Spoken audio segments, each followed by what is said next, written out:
So there I was, trying to clean out my closet, and I felt something really hard in the back. So I started digging, and I was like, what is this thing? And I pulled it out, and I was like, oh my gosh. I sat down on the floor of my closet, and I started reading these letters.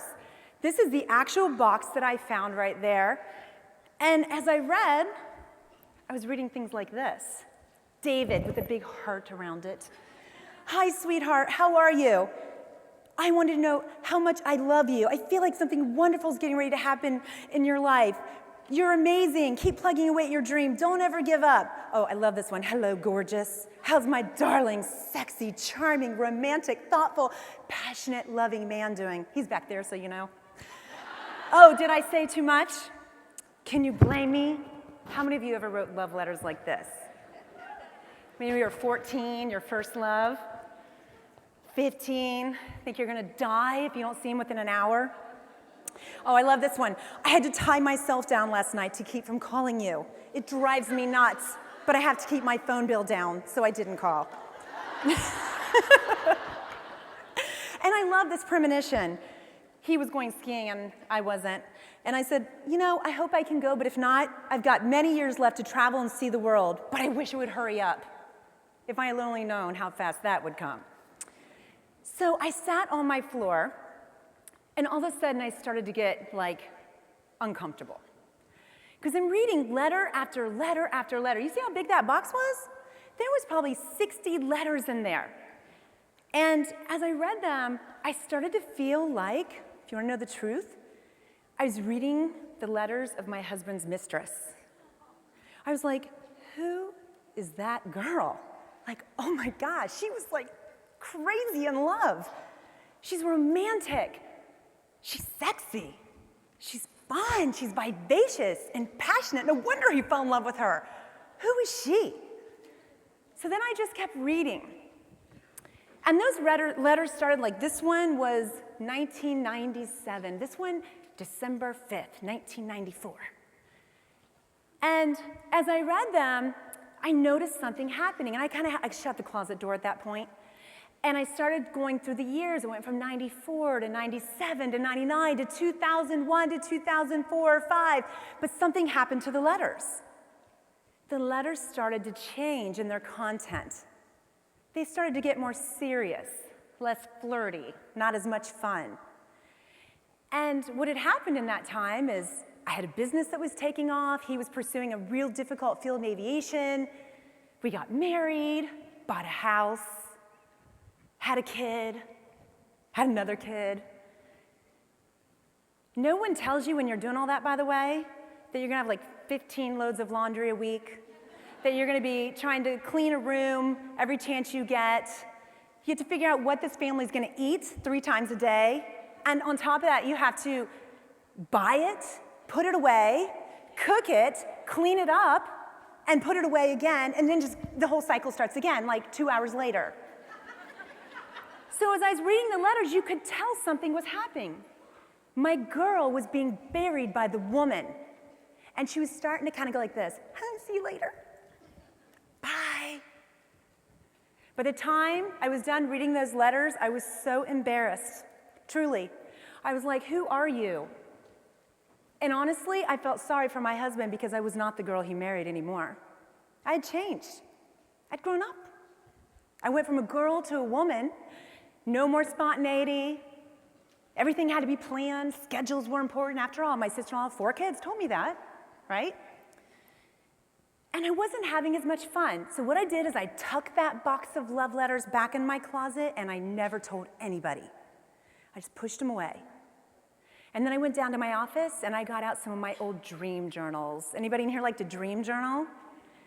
And I started reading things like, I had 4 of them, right, that span 20 years. Here's one.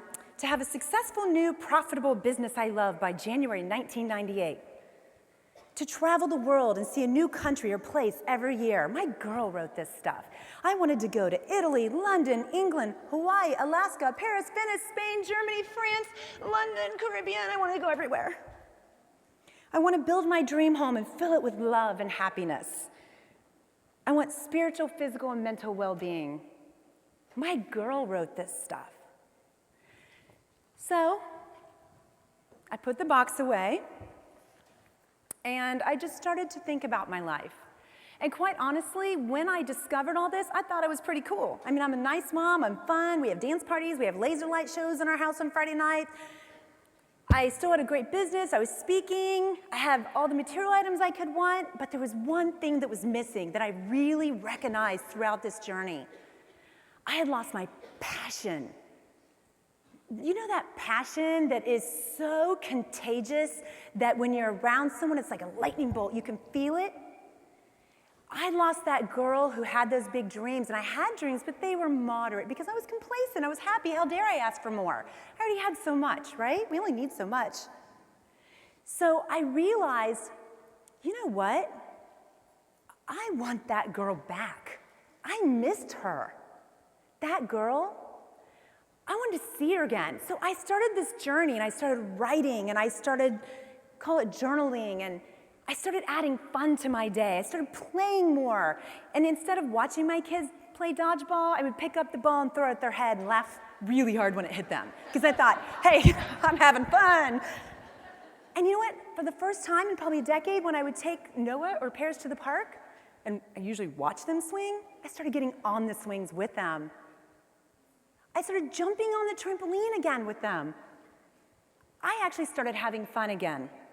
What I want to show you, though, if I can learn to be friends with this thing, is that responsibility, as I reflected back and spent the next several years learning to put play back into my life, learning to have fun, let my light shine when I was embarrassed and trying to keep it small, I realized this is my life, this is my family, these are the people around. I'm going to let it shine, and I'm going to find that passion again.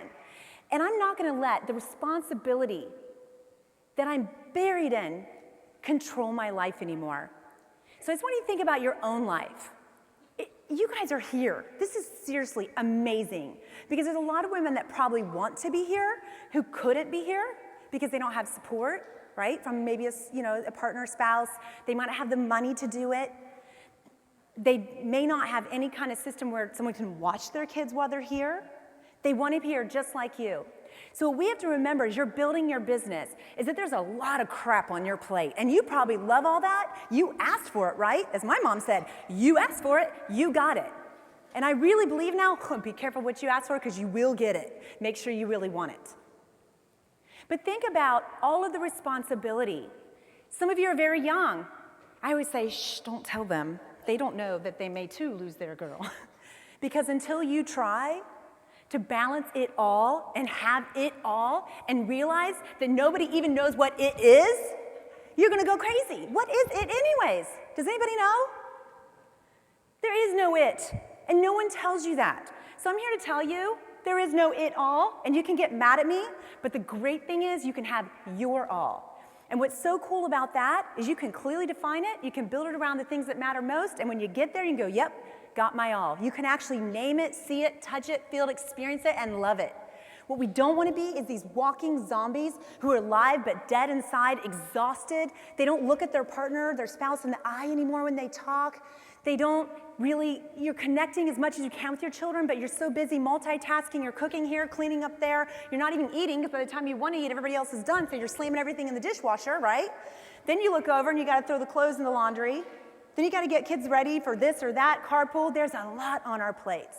And think about the difference in our lives and our grandmother's lives, our great-grandmother's lives. Lord, they couldn't even vote.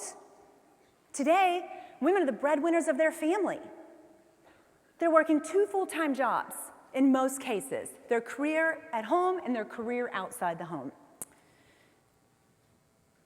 So I want you to think about getting your girl back. I want you to think back to who she was. And just for a moment, just let yourself go there. Who was that girl, and now for all of you it's going to be totally different, that at some point in your life believed she could do anything? She was fearless, driven. She laughed at everything. She would laugh till she cried. She didn't worry about messing up her hair. She would just roll the windows down in the car and let the wind blow through her hair, sing at the top of her lungs and not care, because that was your girl. She didn't know about failure yet. She didn't know about fear yet. She was still innocent to all of that. For you, it could have been when you were 18 and just graduating from high school and felt like, yes, I'm finally out of this house. For someone else, it might have been when they got out of a really awful divorce, when they weren't able to breathe and they didn't feel like they had a voice. For someone else, it might have been when they just got married and they were starting their life. There is no exact same thing for each of you. And the sad thing is I've had a lot of women, including my own mother, when I've talked to them about this, look me in the eyes, start crying and say, I've never even had my girl, ever. I don't even know what you're talking about. So if you've never had your girl, today you're going to get her. Does anybody want her?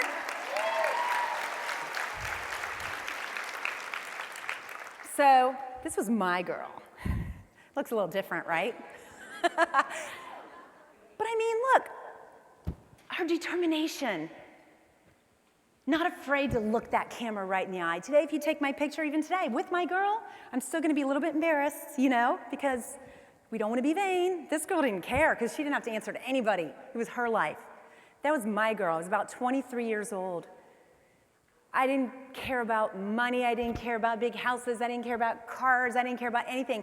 All I know is that I wanted to go out into the world and make a difference. I wanted to do something great with my life. And I was going to do whatever it took, no matter how hard it was, no matter how hungry I had to be, literally, no matter what, I was going to follow my dreams. That's my girl. When I think about every woman I'm trying to help, when I'm writing and rewriting, it took me 10 years to write Get Your Girl Back because I actually formulated in my mind. I was meant to find that box of letters. This is somebody else's girl here. Anybody know? In the front? In the red jacket? That's Melanie. Now Derek's in there too. So I don't know if you can find Derek there. So, I have another company, and I have a guy who runs it as the CEO, and he's like, he gets his notes from his girl every morning. He'll be like, I'm getting my girl back. I got my note this morning, and I'm always cracking up. But you know what? A lot of guys want to get their mojo back. Same thing. They want that same thing that we want. So this is a journey you can actually go on with your spouse together. So, but I got to be honest. When I first asked Melanie for her picture of her girl, she sent me this. And I understand why. Seriously, how much courage do you think it takes to start a company like this? When you have, 4 kids? Seriously? I have 2. I can't imagine 4. And so we know some words: passion, drive, determination. Definitely you gotta be fearless, because you can't do something like this if you're scared. So that's a little bit about her girl. So we have another picture. Does anybody know who this is? Are you here? I can't see because I have lights in my eyes. Anne-Marie Doman? I'm saying it wrong, Doman. I knew I'd get the last name wrong. Are you here? Does anybody know Anne-Marie? Ah, there she is. Okay, so I love this because you know what? I just went to Facebook and I typed up and I'm like, hello. I know you don't know me, but I'm speaking at your conference. Who was your girl? But the funny thing is, in just a couple words, you're able to describe to any woman, who was that girl who thought she could do anything? And she'll instantly find her in her mind unless she's never had her. And she sent me that picture and I could just see it. And she said, I said, who was that girl to you? She said, and this is pretty powerful. She said, well, I had just graduated from high school. She said, I missed my entire junior year of school because I was getting chemotherapy. And so when I graduated from high school, I felt like I had a second chance at life. Think about her perspective, even compared to mine or Melanie's or yours. Each of us has had our own walk, our own journey. But what's so important as we go through this process is that we don't let it steal our joy. And we're around many people in the world who are naysayers and doubters, and they don't believe, and they think you just get lucky. I've learned one thing: anybody successful has freaking earned it, because it is not easy. So thank you guys for sharing your girl. So I want you to think about your girl. I hope that in your mind, you're starting to kind of conjure her up. Let her come out. Sometimes we look in the mirror and we're like, who are you? Who are you? You don't even recognize yourself anymore. Not only do you look different, you probably think differently. Your whole life is different. What was it that girl wanted for your life? What were her visions for you? And if you were to literally meet her today, what would she say to you about the way your life's gone so far? What would she say about the choices that you're making right now? Because who cares about yesterday anyways? What would she say about your courage, your determination, your drive, your hunger? Are you laughing? When's the last time you've laughed so hard that you literally cried? Or better yet, girls, peed your pants. We are girls. So getting your girl back really starts with your head. If there's one thing I've learned, it's that you are exactly who you think you are. And I'm going to show you this in another light because you will totally get it. Excuse me, men, but you're going to understand this. You can either love your husband or you can hate your husband. It all depends on what you're thinking up here, right? So some days you're going to look at your husband and you're going to go, hello? There's like 5 loads of laundry sitting in the laundry room. Do you not see it? Hello, underwear do not clean themselves. They don't get in the drawers. And then he tries to help you do the laundry. And you're like, don't touch, why are you doing the laundry? You didn't fold it right. You didn't put it in the right place. What are you doing? You never help me. I'm exhausted. I'm trying to take care of everything. Such a freaking jerk. Such a jerk. He doesn't understand. I'm trying to raise the kids. I'm trying to run a business. I'm trying to clean this house. I'm trying to feed our family. He's such a jerk. Look at him over there, watching TV, eating beef jerky.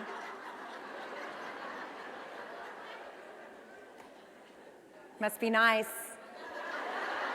And then the kids run in, and who do they always love most? Daddy! Now, sometimes we come in and we go, oh, look at him with the kids. He's so tickle monster. He's so awesome with the kids. Oh, he's so gorgeous. Look at him. Wow, he's losing weight. He's looking good. Was that girl just hitting on my husband? Oh, he is gorgeous. That's the guy I fell in love with. What are the differences in those two scenarios? It's freaking just the way we're thinking at that moment, right? That's it. He is what we say he is at that moment. And if you're single, apply this to your boyfriend or your past boyfriend or whomever. Most of us have been in some sort of relationship other than my 11-year-old daughter that's here, hopefully. So think about your mindset. You know exactly what I'm talking about. We can think something to the point that we think it's true. And we do this most often about ourselves. We look in the mirror and we see what we don't like. We're actually decent, but we call ourselves fat. We look good and we say we look old, right? We should be confident and we don't feel confident. There's all these self-limiting barriers that we tend to put on ourselves. And some of the biggest ones happen when we're in business. We look around and we see other people who are so successful and we think, oh, I want that. And then that little other guy comes in there and starts going, yeah, but you'll never have that. That's for her. Yeah, she got lucky anyways. We don't think that the great things are meant for us. And typically we don't think that because we have some kind of handcuff from the past of guilt or bad programming from either your childhood or something somebody said to you in college that suddenly paralyzed you. It could have been last year. And so all of a sudden we start to have these handcuffs that get wrapped around we're like in a straitjacket, and we don't think that we can ever really achieve our full dreams. Some people in this room don't have that problem at all. But unfortunately, that's why there's usually that top 10% that are rock stars. Everybody in this room has an equal opportunity to be, is it called a black presenter? Everybody in this room, there is nothing separating one of you from the other. That's the cool thing about success.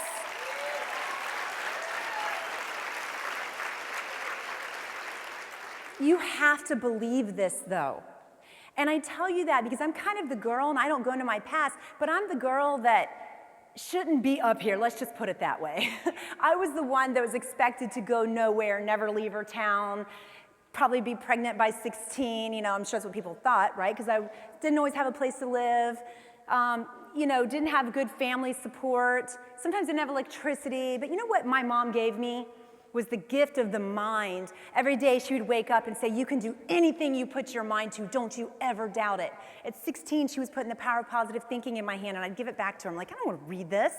And she'd give it back to me. I don't want to read that. What are you doing? I'm a cheerleader. Like, I'm in high school. I got a boyfriend. But one day things got so bad, I said, give me that book. And that book changed my life. And at a very early age, I learned that you are what you think you are. And if you don't like something about yourself, just change it. And I know that it sounds kind of easy, but that's the grand thing that I finally understand at the age of 44. It actually is easy. We're the people that make it difficult because we start loading all that crap into our minds. It's a bunch of lies. Ask, you shall receive. You want it, go get it. If you fail, get back up and keep on going, right? That's all you have to do. So I'm going to show you how to get your girl back today. And the only way you won't get her back is if you don't want her back. And the husbands in the room, trust me, you want her back, okay? She's fun, she's sassy, she's spontaneous, and there's nothing she can't do. We're going to talk about the woman, though, soon, because she's pretty awesome, too, okay? So there's a few ways to get your girl back. One is you have to define what your all is. I'm a writer, and I do a lot of blogging, and I've been seeing all this controversy. Women get very catty over the words, you can have it all. Some women, if you tell them they can't have it all, oh my gosh, you're going to get like chopped up, right? And then some women say, but you can't have it all. All I'm saying is let's all get along. You can have your all. And maybe you can have it all, but since nobody can define it, how would we know if we ever got there? We're striving for something that simply isn't achievable. No one knows what it is. So first of all, I'm going to challenge you during this session to think about what your all is. And I don't want you to think about what your mother would think about your all, because as women, we tend to let our parents slip into our thoughts. What your spouse says your all should be, your best friend, your upline, this is you and you alone, because this is your life, and it's going to affect your family, but this is about your journey right now. What is your all? The second thing is, I don't want you to be a realist. You need to be a dreamer. Your girl, in most cases, was a big dreamer who would look at things and think, I can do that.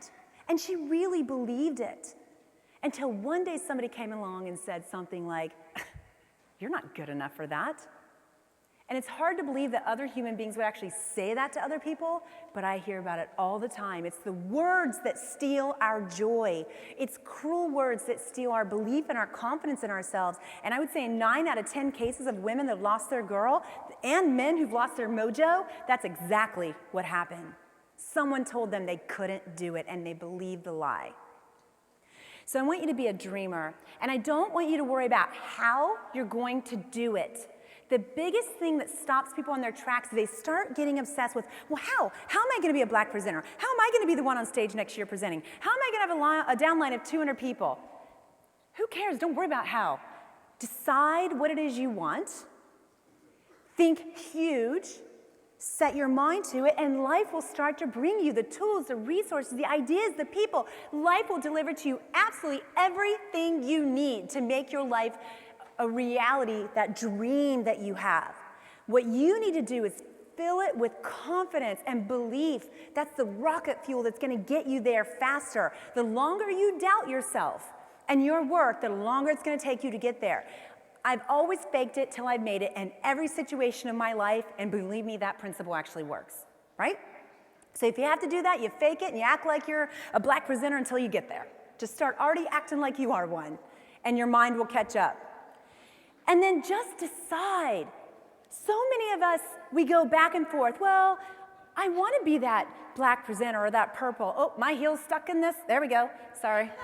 Another life of a girl. Your heels always get stuck in those little holes. Or a purple presenter, right?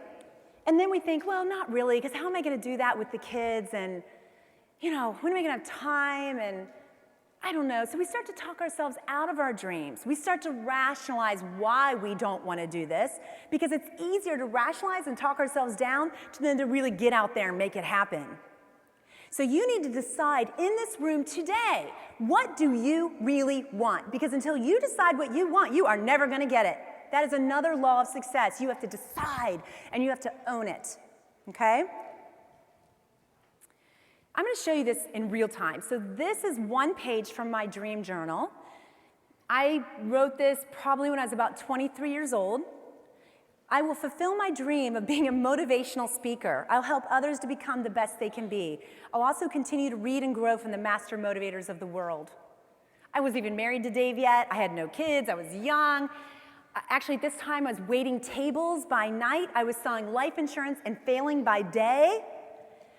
We were eating ramen noodles. I think my car had just been repossessed. It was not a good time. So for those of you that think, well, not for me, and if I write it down, then I'm just going to feel like a failure if I don't hit it. Don't even let that come into your mind. The minute that comes in your mind, say, that's okay, because I am going to hit it. You have to face the bully, and every time that fear comes to you, you got to punch it down with better words of what you can do. Keep your focus on what you can do, know how to do, want, and ignore what you don't want, can't do. Because for 20 years, I pursued this dream. It's why I'm here today. My girl put me here. She came up with the dreams that the woman I am today is getting to live. She created this life that I never even imagined I could possibly have for myself, but the first step was just to write it down and dream. And if you don't know what you want, because you're kind of, I don't know, and you're so busy you never have time to work on your life because you're always working in your life, get a dream journal. And start looking in magazines and cutting out images that speak to your soul, words that you like. Glue them into your journal, just like you used to do when you were a young girl, and you'd write your letters and you'd doodle and you'd send notes to your friends in class. Do that. Because your soul will start to speak to you. If you looked at any of my 4 journals, it's all travel, like I wanted to see the world. There's very consistent themes in every one. And after about my 2nd journal, I was like, wow, that's what I love, is to learn, to grow cultures, to experience things I've never seen before. I love to travel. I love to experience new things. So then I started really putting my focus on making those things happen. Your journaling will lead you to where you're supposed to go. And teach this to your children so they can learn young. We don't want them to be 25, 28, still confused. Help them learn early.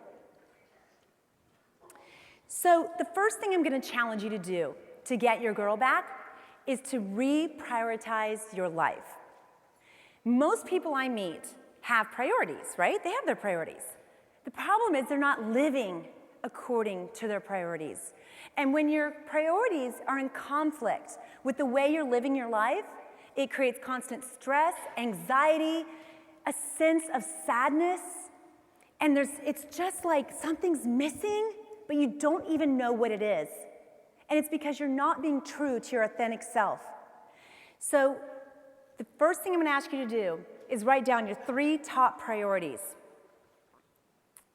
In order, what matters to you most for your eyes only. When I had my first daughter, Paris, at that time I had an office on Main Street. I was speaking probably 20 times a month throughout the country. Dave was, on with Piedmont Airlines, and I was like, oh my gosh, I'm gonna have a baby, what do I do? And I went right back to my priorities, and I said, well, family first.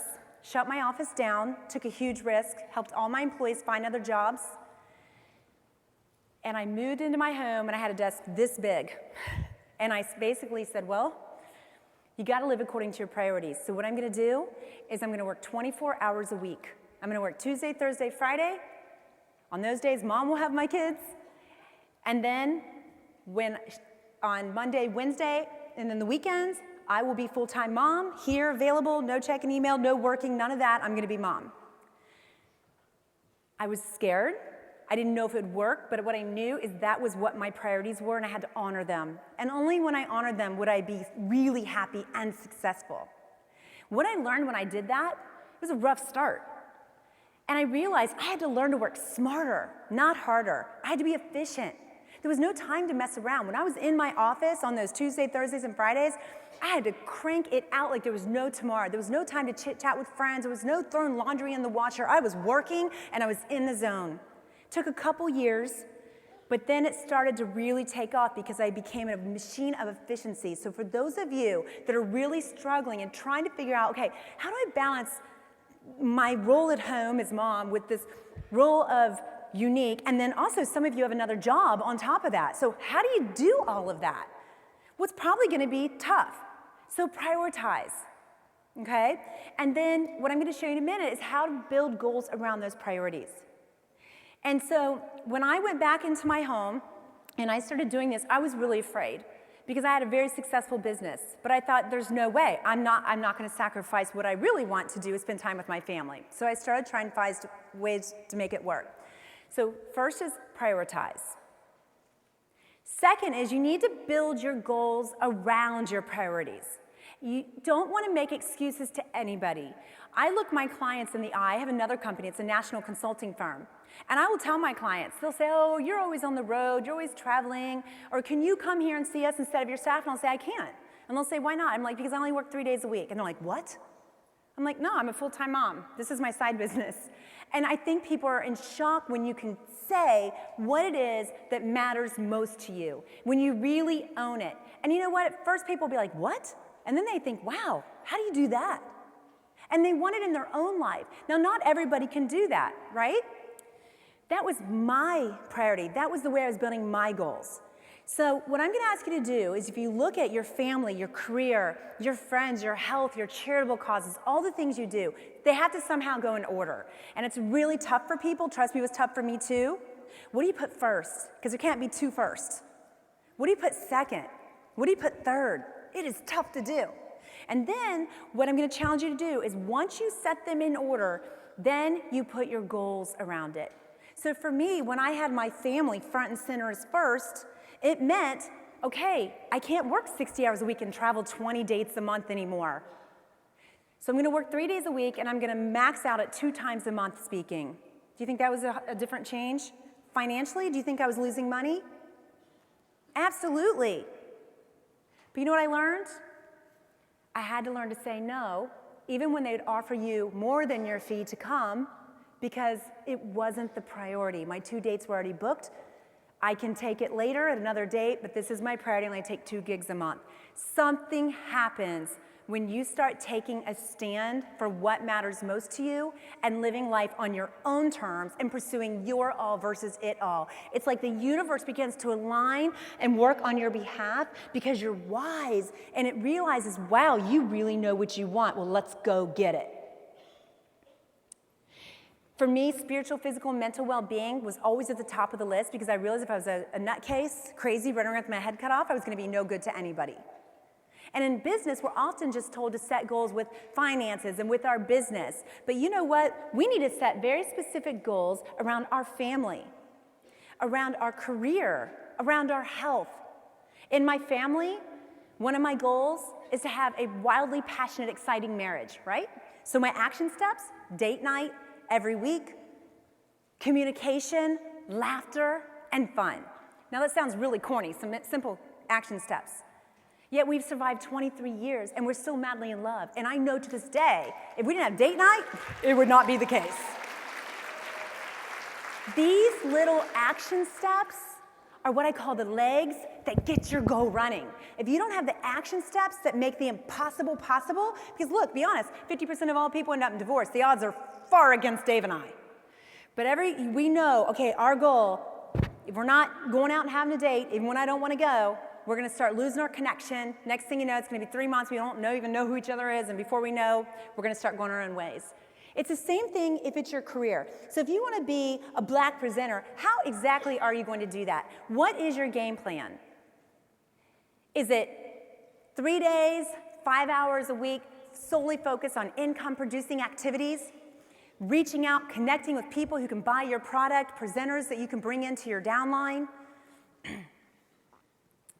Is it becoming more focused on your time management, and when you're on there being serious about business and not getting caught up in other social media and email and letting email steal 30% of your day when you could check it once or twice and get back to the business of doing business?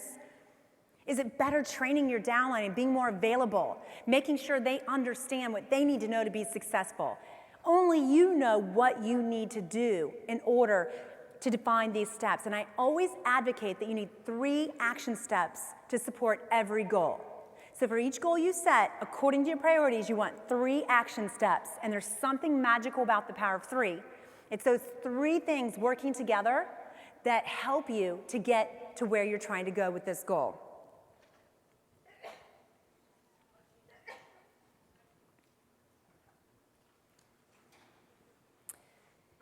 The other thing that is a big challenge is staying focused. There's so many distractions today, right? There's so many things to do. And when I was writing Get Your Girl Back, I remember I was researching just how much things have changed for women, right? Over the last 3 generations. I think of my own grandmother, who I never met, but I mean, she was born like in the backwoods of Kentucky. She had a 3rd grade education. She never voted in her life. She didn't own a car. Think about that. Then I think to my own mother, who was raised to be a mom. That's what you did. And then something for many of us in our generations, our moms started to get divorced and they were unprepared to go into the workforce because no one ever told them to do that. Now, there are some revolutionary women out there that were already going to college, including people of my grandmother's age. But a lot of women found themselves in a situation where they're suddenly getting divorced. They have 2, 3, 4, 5 children. They're trying to provide for those children.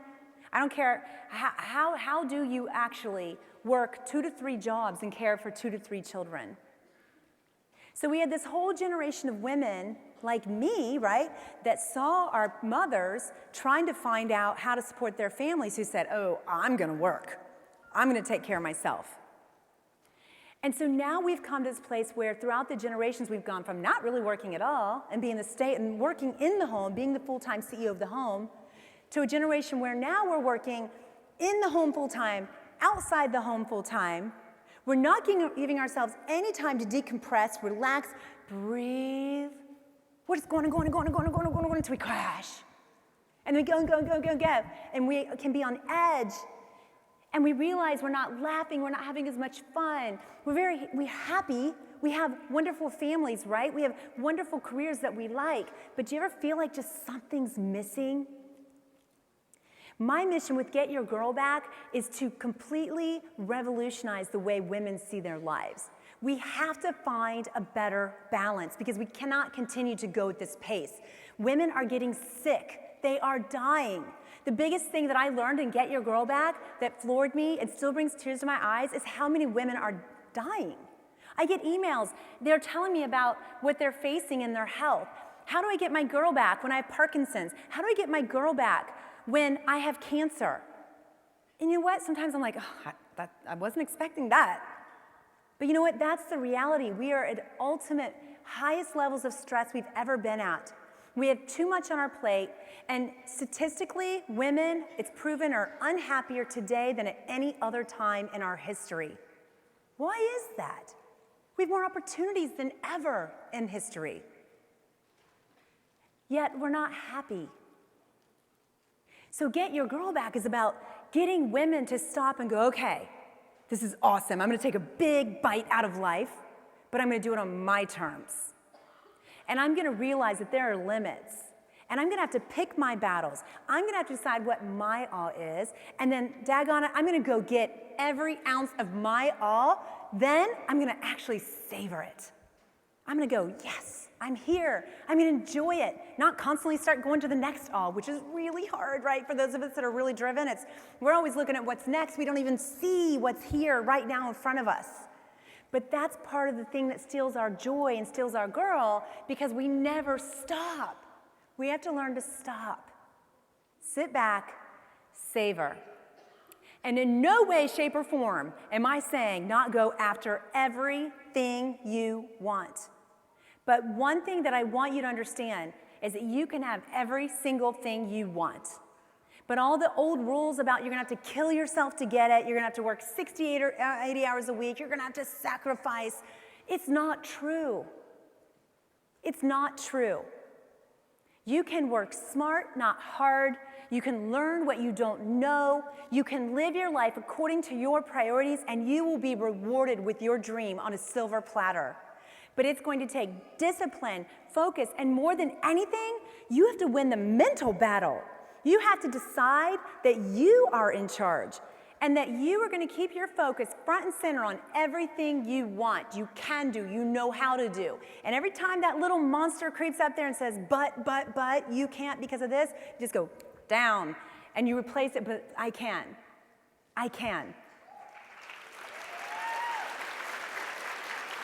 And trust me, I do have days where I can't, okay? There are definitely days just like you that I have when I'm like, I can't do this. I can't go another minute. Try to get a book deal and get a book published in this generation. If you're not Kim Kardashian, talk about crazy. But you know what? So many times the woman in me would say, I can't go any further, I can't. And then the girl's like, yes, you can. Get up off the floor and go. And that's what you need. And you just keep going, okay? And this is when I say, stay focused and follow through. This is the toughest part of trying to get to the destination that you're trying to get to. We are going to have constant roadblocks, constant barriers, but that's part of your education. That's part of the lessons. Those barriers are there to teach you something. And if you don't teach, you know the tests will keep getting harder. So my trick to that is just learn the first time around, reduce the amount of pain you're going to experience, learn fast. And that takes the woman in you with the wisdom to understand that. Unfortunately, when you're younger, you just don't know. We think we know it all, and we have to go through a couple painful lessons. So whatever goal you started out this year with, say January, you set your New Year's resolutions. We're already into June, August. See, I don't even know what month it is. Where are we? I've had a fun summer. I've been playing too much. I'm thinking it's still June. Okay, we're into August. Where are your goals? Do you even know where they are? I bet about 10% of this room knows exactly where they are. They've got them up. They're almost there. They're right on track. Then you get about 90% that's like, they're somewhere? I wrote them, and I would say, good for you, because that is the first step.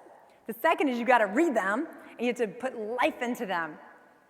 And the other thing I want to say about goals is I want to challenge you, when you wrote your goals, did you set them for those top 3 priorities in your life? The things that really matter, were they just about your businesses? This one, the other one you may have, your job you may have. Did you set them for your family, for your health, for whatever you might do hobby-wise? I want to really challenge you. In order to have bliss and happiness and really feel like I'm so happy, it has to be balanced. So you have to set the goals in all areas, and then you have to see it through. When I was making copies of one of my dream journals to come here, and I saw that where I wrote, I have plenty of time to travel, it'll be here someday, it really freaked me out because I was like, wow. I actually went into my dream books when I was photocopying this. When I hit a goal, and this is another trick, I don't know if you do this, I actually go back into my dream books and I write the date I hit them. Because it's proof. If I did that and it was just a dream, I can do that. You need those reminders to help you get the fight that you need to get there. So here, Italy, 98, London, 99, Alaska, 01, Paris, 02, Venice, 02, Spain, 08, France, 09. This is like, yes, right? And then I purchased my first home on the water in 01, my second one, my first one in 98, then 01, and then we just bought our dream one in 3 of 14. This is the thing, and if you don't keep setting bigger and better goals, those of you that are black already, what's next for you? Because one of the things that you find is the more successful you get, the easier it is to get complacent because you don't know what's next. When you hit all your goals, what do you do next? You start hanging around with people that are way more successful than you, and they'll teach you. They'll show you things you never even thought existed or that you could ever do. Find a role model, find a mentor. I always look up to women that have done 10 times more than I do, and I think, okay, I love this game. If she did that, I can do that. Now, how do I do it? We need mentors. And every time I get to another level, I start looking around, and I find a new mentor. When you outgrow yours, don't stop. Go get another one, because we need those people in our lives in order to inspire us to keep pressing forward. So I'm going to show you the day I lost my girl. I got her back later. So my family went to Callaway Gardens in the Georgia mountains this summer. And they have this giant zip line, right? Has anybody ever zip lines? It's so fun. There's one out by the pool. If you guys haven't gone yet, you can do a little one out there. But we did this whole course. I had done it the year before with Dave. And it's pretty cool. I mean, it's big. But this year, my daughter, who's 11, had done it last year, but this year my son, Noah, is 8. And I was really nervous because I'm like, should he be doing this course? Does he know what he's doing? Is he gonna fall? Okay, the mom in me starts to come out, and I'm behind him and I'm freaking out. And I knew it was coming because there's the zip line and then there's what's called the lake course. And you have to climb a 60-foot tree. That tree. And I did this the year before. And right when we were getting up to this lake course, I climbed up, but I started going like this. I couldn't literally move my leg. I was like, what is wrong? And I'm like, what if he falls? What if she falls? Oh my gosh, I can't watch. I can't watch. They're gonna climb that tree over there. I can still see it in my head right now. They're gonna climb that tree and something terrible is gonna happen. And I could see what was happening. My mind was starting to take over. I was literally starting to shut down. I looked at the guy who was running that part of the forest. I said, I will pay you. Please, I gotta get down. Just follow my children and my husband. Do not let them fall. And he was like, you're getting down? I'm like, I can't do it. I'm terrified. I can't do it. And I remember I had this internal battle going on, and the battle was, what's wrong with you? You did this last year. You climbed that 60-foot tree despite your fears. But my body started to respond to my mind, and the fear consumed me. And in my mind, somebody was gonna fall. Somebody was gonna get hurt. And I was not gonna be there. So I went back, went down, the guy went up, and I sat on a bench, and I watched over the lake as Dave, Paris, and Noah climbed that 60-foot tree. And I remember I was sitting there going, you are such a wimp. What do you think Paris thinks of you right now? You're a chicken. You're teaching your daughter to be afraid. And I sat there on that bench and I wrestled and I'm like, get up. I couldn't get up. The woman in me had decided this was done. No spontaneity, no fun. It's all serious. One of my kids is gonna get hurt. That's a big ladder. Even though they had like cables and straps all around them, I could not move. That is how paralyzing our mind can be. Do you realize that? It's something I'd easily done, and all of a sudden, no matter what, I could not muster up the strength to get up and follow them. And I knew I was failing both my children by showing them that I was a chicken and I was gonna sit that one out. And then I watched them go over the lake, woo, like having fun. And I was so mad at myself. It ruined like the rest of the day because all I could think was, I can't believe you just did that. You let fear win, and that just taught your kids the worst lesson of all, that they can be defeated by fear. Dave knew I was upset. I was like, oh man, what am I gonna do? What am I gonna do? I blogged about it because that's therapy to me. I started writing. Then the next day, I got my butt up on that ladder. I was like, I am going up that tree. And you know what? I could have waited a year. First, I said, next year I'm gonna do it, right? Next year I'll do it. Because, I didn't do it anyways. Nobody was thinking about it. It was the next day. But I had not let it go. And I said, Dave, let's go back. I need to do it. The kids were in their camps. He and I climbed that tree. They couldn't even see me. They didn't know I was doing it. But in my mind, I knew I had to get back up in my head and show fear who was boss, right? So I went, and I remember I was sweating, and Dave knows he was there. All I would do is when I'm up that ladder, I'd be like, okay, how many more rungs? How many more? I couldn't look up. I couldn't look down. I was so scared. I thought I was going to puke. But the point is, I didn't wait a year. I did it the next day. And once you start to get your girl back, what's really cool is the girl starts to get in the driver's seat. And my girl was like, oh no, I don't think so. You need to get up on that ladder. Are you kidding me? You got an 11-year-old and an 8-year-old watching everything you do. They're not babies anymore. What are you teaching them? And then the woman's like, I know, but what if somebody gets hurt? Oh, I could just wait a year. The stronger you let your girl come out to meet the woman starts to learn from the girl starts to learn from the woman, and all of a sudden you become this powerhouse that can do anything. So when I climbed that tree, and I got over the lake, I cannot tell you, as stupid as it was the most freeing thing in the world because I took control. And I want you to think about yourself right now, because I know you can relate to exactly what I'm talking about with a goal you set in your own life. It could be something totally different. It could be in your business, it could be in your marriage, something that you're doing personally, it could be with your health, right? You need to decide who's in control. And you have to decide, Traci Bild, you have a job to do. To get your girl back. Sorry, she's my helper. You have to decide to get your girl back, right? You have to decide if you want to be scheduled and regimented and serious all the time and watching other people have fun, our kids, right?